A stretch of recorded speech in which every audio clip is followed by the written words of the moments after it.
எபேசியர் 2:15 படிங்க. நியாயப்பிரமாணத்தை தம்முடைய மாம்சத்தினாலே ஒழித்து இரு திறத்தாரையும் தமக்குள்ளாக ஒரே புதிய மனுஷனாய், ஒரே புதிய மனுஷன். எல்லாரும் சொல்லுங்க பாப்போம். ஒரே புதிய மனுஷன். நம்ம சபையாக இத்தனை பேர் இருந்தாலும் இது எப்படி என்று சொன்னால் ஒரே புதிய மனுஷன் போல இருக்க வேண்டும். தேவன் அதை விரும்புகிறார். ஹalleluya, ஹalleluya, ஹalleluya. கர்த்தருக்கு மகிமையை செலுத்துங்கள். ஹalleluya. இது படிநிலை கிடையவே கிடையாது.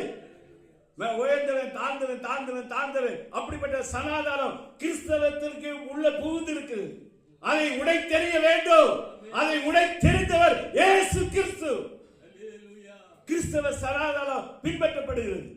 ஊழியர்கள், விசுவாசிகள் என்ற பிரிவினரை